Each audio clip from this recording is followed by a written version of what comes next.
Evening and welcome to Left, Right and Centre this Tuesday night. I'm Nidhi Razdan. On the show this evening, Rahul Gandhi hits the roads of UP again, this time on a Padyatra against Mayawati.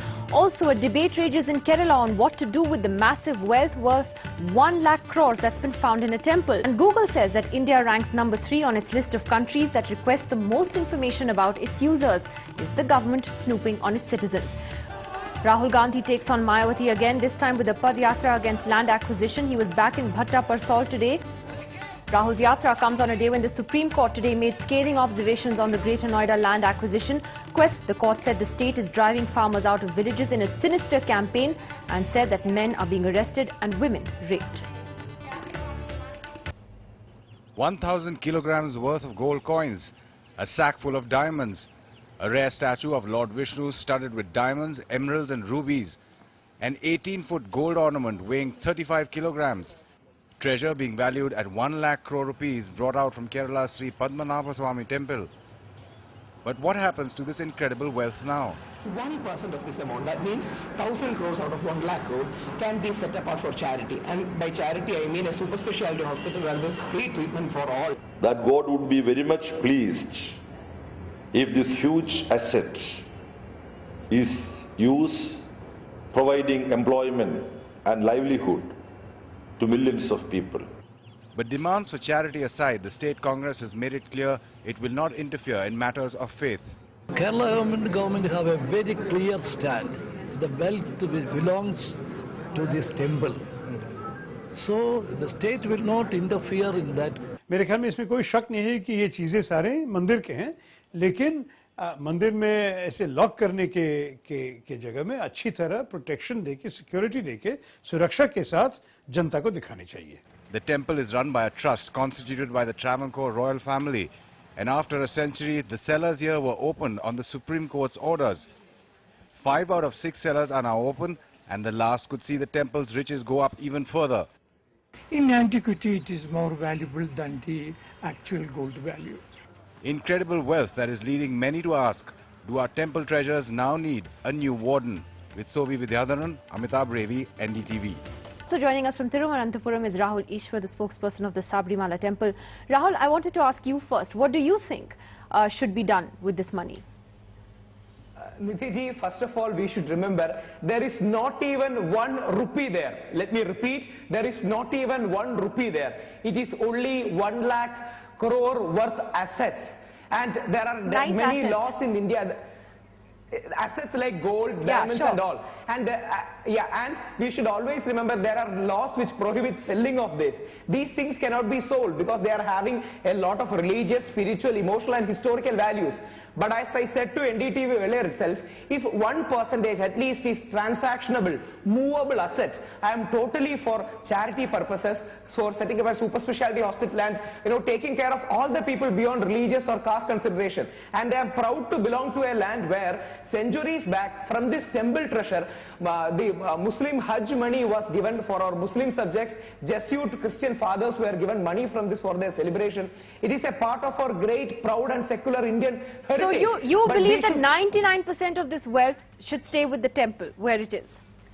The 99% wealth is immovable. I will ask you another question. How can we divide? Can anybody call Rahul Ishwar and say, you take Napoleon's gold coins?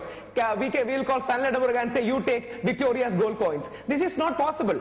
These are property worth assets. These are assets, not per se money. Okay, so we should understand the debate in a broader context. Okay. But coming to Travancore history, this is an historical period that this money was accumulated. It was in 1729 that Martandavarma established the Travancore kingdom from Venad, a small kingdom.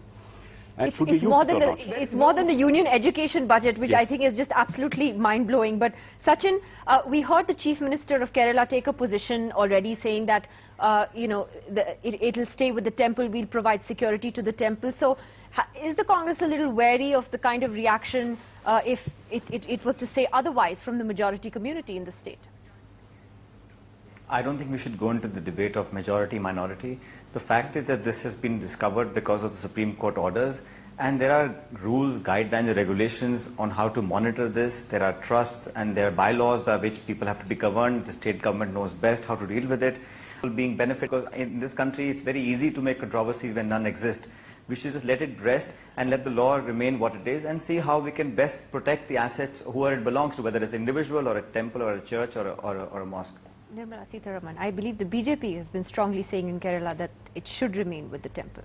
The rulers of Travancore are exemplary in one thing, that they have ruled when they ruled. I'm sure many of us would read history as the servant of the Lord. They've called themselves Padmanabhadasa. And in Hindu, I mean, like even the Privy Council in 1990 very clearly said, in Hindu temples where temple idol has the living God in it, God is treated as living there, unlike many other religions.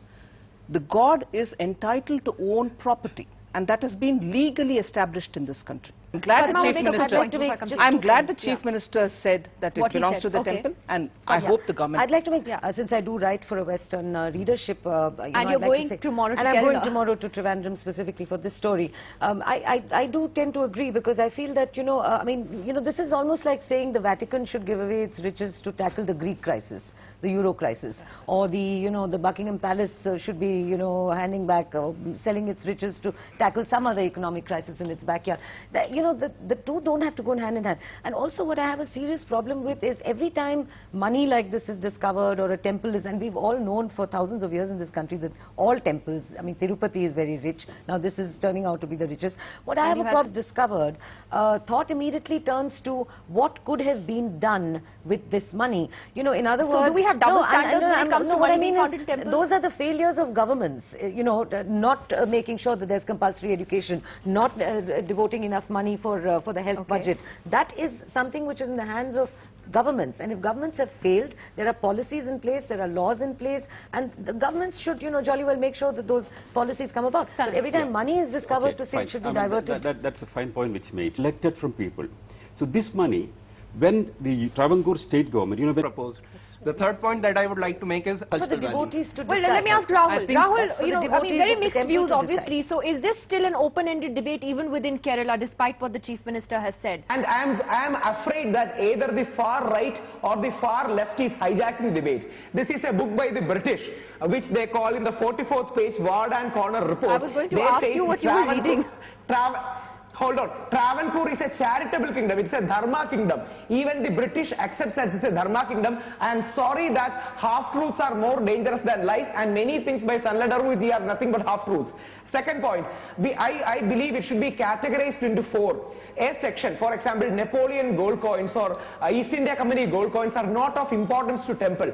So they can be handed over to a museum can be set up. And non-ritualistic temple assets like the Vishnu idol, which was locked up for a century, can be there for darshan of devotees like me. Even I would like to see that. I am very sure you would like to see that. And other ritualistic things can be kept totally inside the temple. And my desire is if 1% can be set apart for social, if 1% is movable, it can be set for social. And one more thing, Ifatna Samkshetra right now doesn't allow Christians or Muslims inside. We have also raised a demand today. This is a common cultural heritage of us.